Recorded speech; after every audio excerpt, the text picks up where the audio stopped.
മഞ്ജു കുടയും പിടിച്ചിട്ട് എങ്ങോട്ടായി മഴയത്ത്? മഴയൊക്കെ ഇല്ലയോ, അപ്പോൾ ഒരു തെരളി കഴിക്കാൻ കൊതി വരുന്നു. അപ്പോൾ ഇവിടെ പഴവും ഇരിപ്പുണ്ട്, അപ്പോൾ നമുക്കിത് തെരളി ഉണ്ടാക്കാം.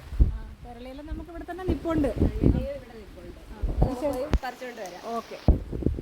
നമുക്ക് തെരളിയില കയ്യെത്തുന്ന പാകത്തിന് തന്നെ നിപ്പുണ്ട് ഇഷ്ടം പോലെ. തെരളി തിന്നാൻ കൊതിയുണ്ട്, അപ്പം നമുക്ക് തെരളി ഉണ്ടാക്കാം. പഴവും ഇരിപ്പുണ്ട്, എല്ലാ സാധനങ്ങളും ഇരിപ്പുണ്ട്. മഴയത്ത് നല്ല ചൂട് തെരളി നമുക്ക് ഉണ്ടാക്കി കഴിക്കാം. അപ്പം നമ്മുടെ ആവശ്യത്തിനുള്ള ഇല നമ്മൾ പറിച്ചെടുത്തിട്ടുണ്ട്. നമുക്കിനി ഇത് കൊണ്ടുപോയി കഴുകി വൃത്തിയാക്കി എടുക്കാം. എന്നിട്ട് നമുക്ക് തെരളി ഉണ്ടാക്കാം. തെരളിയിലേക്ക് നമ്മൾ കഴുകി വൃത്തിയാക്കി വെച്ചിട്ടുണ്ട്. തെരളി ഉണ്ടാക്കാൻ ആവശ്യമായ ശർക്കര നമുക്ക് ചീകിയെടുക്കാം. ഇത് മണ്ണൊന്നും ഇല്ലാത്ത ശർക്കര ആയതുകൊണ്ടാണ് നമ്മളിങ്ങനെ ചീകിയെടുക്കുന്നത്.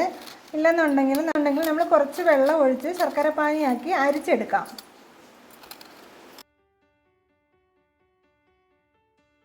മധുരത്തിന് ആവശ്യമായ ശർക്കര നമ്മളിവിടെ ചീകി വെച്ചിട്ടുണ്ട്. നമുക്കിതിലേക്ക് ഒരു 5 പാളയന്തോടൻ പഴമാണ് നമ്മൾ എടുത്തിരിക്കുന്നത്. അതും കൂടി ഇട്ട് കൊടുക്കാം.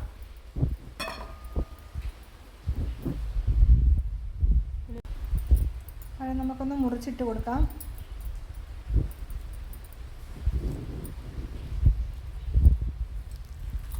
ഇതെല്ലാം കൂടി നമുക്കൊന്ന് മിക്സ് ചെയ്തെടുക്കാം. കൈ കൊണ്ട് നന്നായിട്ടൊന്ന് കുഴച്ചെടുക്കുക.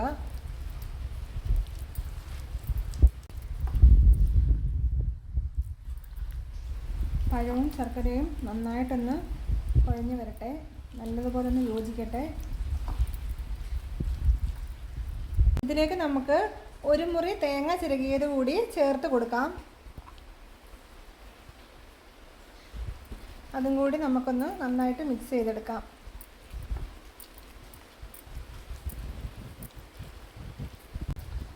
ഇതിലേക്ക് നമുക്ക് കുറച്ച് നെയ്യ് കൂടി ചേർത്ത് കൊടുക്കാം.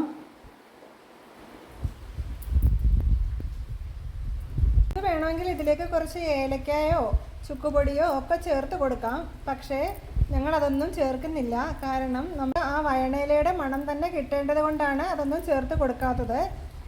അത് ഏലക്കയൊക്കെ ഇഷ്ടമുള്ളവർക്ക് വേണമെങ്കിൽ ചേർത്ത് കൊടുക്കാം, പക്ഷേ ചേർത്ത് കൊടുക്കാതിരിക്കുകയായിരിക്കും നല്ലത്. നമുക്കിതിലേക്ക് ആവശ്യത്തിനുള്ള അരിപ്പൊടി കൂടി ചേർത്ത് കൊടുക്കാം. നമ്മളിവിടെ ചേർത്തിരിക്കുന്നത് പുട്ടുപൊടിയാണ്.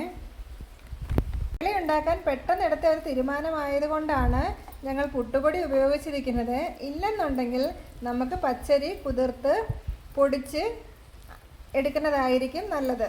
അതുപോലെ തന്നെ പച്ചരി കുതിർത്ത് എടുക്കുമ്പോൾ അതൊന്ന് വറുത്തും കൂടി എടുക്കേണ്ടതാണ്. എന്നാലേ നമ്മുടെ തെരളിക്ക് നല്ല മയം ഉണ്ടാവുകയുള്ളൂ. ഇതെല്ലാം കൂടി നമുക്ക് നന്നായിട്ടൊന്ന് മിക്സ് ചെയ്തെടുക്കാം. നമുക്ക് ഇല എടുത്തതിന് ശേഷം കുറച്ച് മാവെടുത്ത് ഇലയുടെ അറ്റത്ത് വെച്ച് കൊടുക്കാം.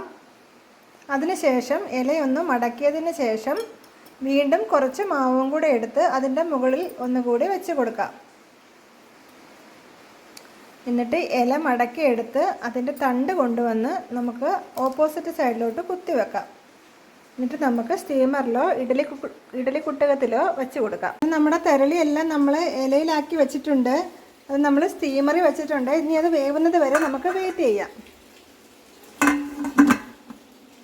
ഇപ്പോഴൊരു 15 മിനിറ്റ് ആയിട്ടുണ്ട്. നമുക്കൊന്ന് തുറന്ന് നോക്കാം, വെന്തോന്ന് നോക്കാം.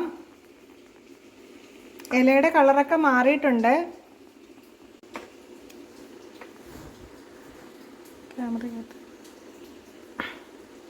നമുക്കൊരു ഫോർക്ക് എടുത്തിട്ട് ഒന്ന് ഓപ്പൺ ചെയ്ത് നോക്കാം, വെന്തോന്ന് നോക്കാം.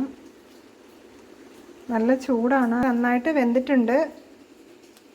നമുക്ക് ഓഫ് ചെയ്യാം.